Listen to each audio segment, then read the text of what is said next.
Today, we are going to talk about a valve in the intestines that you may have never heard of. And this is number 6 in the Ultimate Digestion Series. So let's move forward. This valve is called the ileocecal valve. It is located at the end of the ileum, which is the small intestine, and the beginning of the large intestine, which is called the cecum. So it's that valve that is in the right lower quadrant of our belly that basically is the ending of the small intestine and the beginning of the large intestine. It's made up of a sphincter muscle, and it's a one-way valve. So it opens and it closes. But most of the time it stays closed because it's preventing things from moving from the large intestine back into the small intestine. What it's there for is to allow food, waste, all the stuff that's moving through our digestive system to move from the small intestine into the large intestine. So once it moves through the valve, that valve closes to prevent any backflow. And the vagus nerve is the nerve that basically activates this so it functions properly. So when this valve isn't working correctly, things can happen. So if the valve gets stuck in the closed position, then we can get a lot of tightness in our belly. We can get cramping, constipation, and a buildup of toxicity. But if it stays open too long, or if it's spasming and it's letting things through and get it stuck in that open position, then things are going to move through the digestive system much faster. So you're going to get diarrhea, you're not going to be able to absorb your nutrients as well, and you're going to be dehydrated. Backflow issues, so when things move from the colon and that because that valve stays open and things are moving backwards into the small intestine, that's when you get toxins and organisms and undigested food particles that are supposed to be in the large intestine moving back into the small intestine. So that causes problems because we don't want those things there. So let's look at the role of the vagus nerve. This shouldn't surprise you because the vagus nerve has everything to do with our digestion. That's why I'm always talking about being nice and relaxed, intentionally eating. So you're relaxed and you're calm because our bodies need to be in the parasympathetic nervous system, the rest and digest system, when we're eating and digesting our food. So we want to activate that vagus nerve to calm us down. That vagus nerve needs to be activated for this ileocecal valve to function properly. Okay. When we're stressed out, when we're on the go, when we're in our head thinking all the time to fix things, we are actually in that stress response. Even if you don't feel stressed out, but you're on the go, your body is in that sympathetic nervous system, that fight or flight. It completely turns down digestion when you're in that response. So that's why it's super important to back off, stop doing other things, calm your body down before you start to eat. So we talked about how waste materials, and I'm not sure you can see this with my head here, the waste materials from the large intestine. So this is where things are building up because we're going to poop that stuff out, waste products. If those waste products move back into the small intestine, that's where all our absorption happens. So that means our body's going to actually absorb those toxins and they're going to be circulating in our body. So that's why we can get a lot of these symptoms: joint pain, muscle aches and pains, specifically in that right lower quadrant. Sometimes it can be your right shoulder or your neck pain or low back pain or leg pain. It can be headaches, ringing in the ears, constipation, diarrhea, IBS, bloating. So all of these symptoms can be because your ileocecal valve is not functioning properly. So let's dive deep into the reasons that the valve stops working correctly. One thing is your nutrition.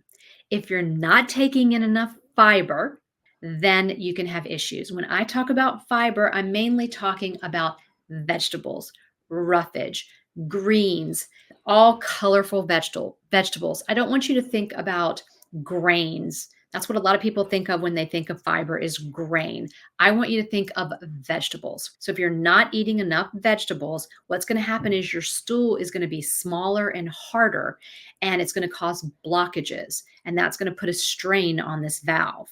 It slows down the time that the food moves through the digestive system, and that can increase the pressure on this valve. It's just going to cause the intestines to have to work harder when things aren't moving through. When you have all this great, beautiful, wonderful bacteria in your colon, if it moves back into your small intestine, then there's going to be a problem. And this is going to lead to an imbalance in the healthy bacteria. And that's going to cause issues with the valve. When you have an overgrowth of pathogenic or harmful bacteria, it causes inflammation, it causes irritation because this bacteria, they actually release toxins that can be harmful for the intestinal lining. Chronic stress. We know that when we're on the go, when we're kind of in our thinking mode, in fixing and doing, fighting or fleeing, we have chemicals, we have cortisol and adrenaline that are moving through our bodies. This high production of these hormones can interfere with the movement and coordination of the valve.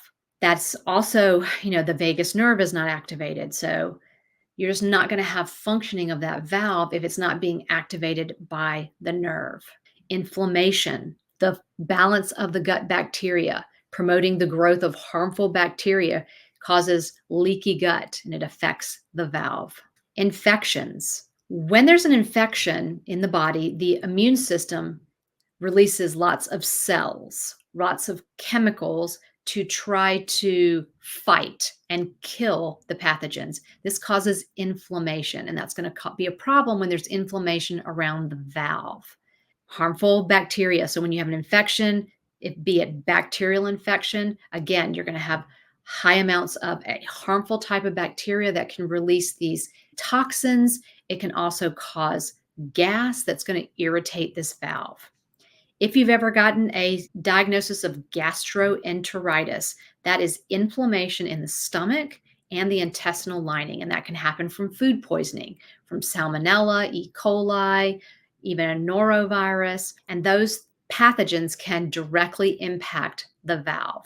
Parasites also can damage the intestinal lining and cause problems with the valve. Physical trauma. If you've had a blow to the abdomen, if you were thrown off of your bike and you landed on something in your belly area, you can have abdominal trauma, and that can affect the valve, or it can affect the nerve that then stimulates the valve.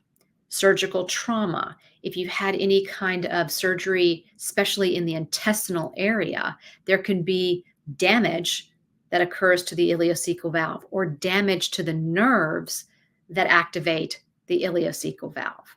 Scar tissue from surgery, that can lead to adhesions that are basically holding things down, making things hard, and that's going to cause an issue if the valve maybe can't open and close properly.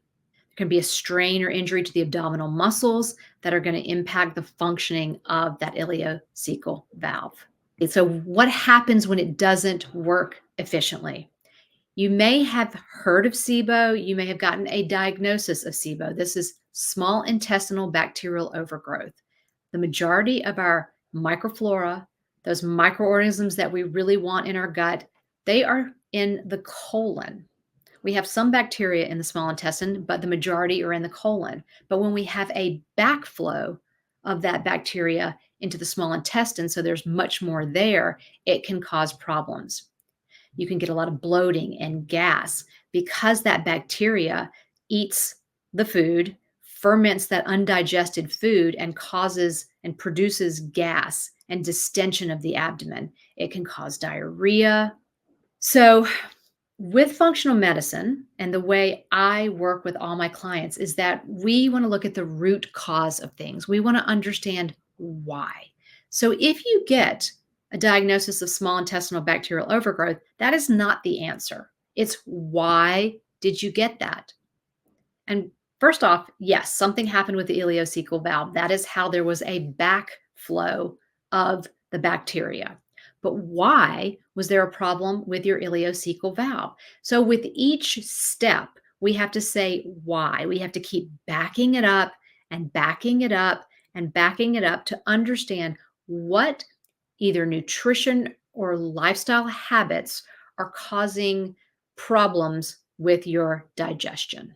So, what happens when it doesn't work efficiently? You could get SIBO, you could have constipation. A tight or malfunctioning ileocecal valve can prevent things from moving through the gut, and that's going to cause blockage and constipation. It can cause an infection because pathogens can disrupt the normal balance of the intestinal flora. So, you've got all this really good beneficial bacteria, but now all of a sudden you've got bacteria from the colon that's moving into the small intestine where it's not usually there, and that can cause problems. The bad bacteria, they overgrow. And so then we have less of the good bacteria and more of the bad bacteria. And that can lead to diarrhea, abdominal pain, fever, and other problems. So, do you have any of these? Your question may be, how do I know if I have an ileocecal valve issue? Well, if you currently have SIBO, then you know that you have a problem with your ileocecal valve. Other ways are to ask yourself these questions. Do you feel pressure under your ribs or pain in the right? So basically, if you find your belly button and then you find your right hip bone, if you have pain about halfway in between there, if that's a place where you have a lot of tenderness or pain, then you most likely have something going on with your ileocecal valve. And that's, of course, if you're not having a problem with your appendix or if you're not having problems with your ovaries. Those are about the three things that can land in that area. Do you have mid to upper back pain or pain that wraps around the right side of your back? Do you have pain that radiates to your right shoulder? So, if yes to any of these, and you've already found out that you don't have any problems with your appendix and you're not having any gynecological issues with your ovaries, then take a look at these next things that we're going to talk about, the habit changes that you can make so your ileocecal valve can function properly. Number one, a healthy diet. We're always going to start with that. Eating a whole food, plant based diet, rich in fiber. So lots and lots of colorful vegetables. Super, super important. Secondly, managing your stress. And again, for a lot of women, I think that they don't see their on the go lifestyle and their busy lifestyle as stress. So, what it is it's fine to be on the go, it's fine to be busy, but there need to be times in the day when you are calming yourself. So, in between being busy and on the go, you need to find ways that you can calm your body down and move it from that sympathetic nervous system to the parasympathetic. That can be breathing, that can be mantras, that can be relaxing your body, taking yourself out of your head and moving yourself into your heart. You can do that through listening to music, yoga, meditation. So there's lots of different ways. Of course, staying hydrated is very important because that water, that hydration is important for movement through the gastrointestinal tract. Probiotics, that's going to help you maintain a healthy balance of gut bacteria. And this last one may surprise you. No more popcorn. If you are someone who loves to eat popcorn and you eat it all the time, then you may want to consider finding another snack. Many researchers have found that sharp, darker seed coat of popcorn is not digested and it can make its way all the way down and irritate the ileocecal valve. And I will tell you, popcorn, not a big fan of corn in any way because the majority of corn out there is genetically modified, meaning it is full of glyphosate, a chemical which is horrible for our bodies. So think about eating things like veggies with hummus, veggies with guacamole, healthier crackers, fruit and nut butter. So there's lots of other things that you can eat as a snack other than popcorn. Additional holistic treatment options, often what people do when they get a diagnosis of SIBO, is you can do manual self massage. You can go to a chiropractor and get adjustments. Physical therapists have specific manipulation and releases that they do for the ileocecal valve. And acupuncture can always open up the energy pathways around that area. So let's look at how to massage the ileocecal valve. So first, let's look at exactly where it is again. Find your belly button and then find that hip bone, your right hip bone. So it's that bone that sticks out. So put one finger on your hip bone on your right hand. On your left hand, put a finger on your belly button and then start to move those fingers together. Right about in the center is where that ileocecal valve is located. What I recommend is that you lie down. You then find the area where the ileocecal valve is, and you can slowly just like lightly palpate the area and see if there's any pressure, see if there's any tenderness, any hard nodules. And then you can just use your fingertips and put a little more pressure in that area, and then you make light upward clockwise circular motions, and you just make little circles, little circles. And if you've been following me for a while, you know that I believe strongly in a belly massage just to help things move through the digestive system. So if you're somebody who has constipation, I highly recommend that you do a belly massage daily. This is part of that belly massage. So if you've ever been doing the belly massage that I always teach, then you will actually be doing this in this exact same area. But if you really are worried about the ileocecal valve, you can just take this one little spot and then you just do clockwise circular motions about 1 to 2 minutes. I recommend doing it daily. If you have SIBO currently, I would recommend doing it at least twice a day, morning and night. Now, just know that when you're doing this motion, it's not uncommon for you to notice noise, gurgling, maybe an increase in gas while you're doing this. You may also notice that within 15 to 30 minutes that you have to use the restroom. That's a great thing. This is the way we manually help movement of the contents through the intestines. So the takeaway here is just to know that there is this valve that you probably have never heard anybody talk about. I doubt your gastroenterologist or your primary care physician has ever spoken to you about this ileocecal valve. This valve can cause issues. It can allow things to move from your colon back into your small intestine, which is increasing toxin load and causing a lot of problems for your gut health. Things to remember: relax before and while you're eating. Our bodies need to be in that parasympathetic nervous system when we're eating so we can digest our food. Eat healthy foods full of fiber and chew slowly and chew enough that the food in your mouth becomes liquid. And make sure you're moving regularly. If you sit behind your desk 8 hours, get up and walk around. Go for a walk in the morning. Go for a walk after dinner. Our bodies are meant to move. We cannot expect our digestive system to be able to move and get rid of our waste if we're not also moving and using our muscles on a daily basis. So if you haven't seen my latest video, my latest seminar, then I would love for you to go to Get Gut Help, and you can put in your name and your email, and you can watch the 3 reasons you haven't improved your gut issues yet. It's a great video that just explains all about functional medicine, all about root cause, so you don't get caught up in a diagnosis and your symptoms. And lastly, if when you watch this video, it resonates with you and you're really ready to understand more about what's going on with your body, feel free to schedule a 15-minute root cause call with me. This is not a sales call. It's a clarity call that helps you understand what your root causes are. I basically go through the 3 things that I think are the top issues that you're having problems with, and then what you can do to start moving forward and getting out of the symptoms that you're having.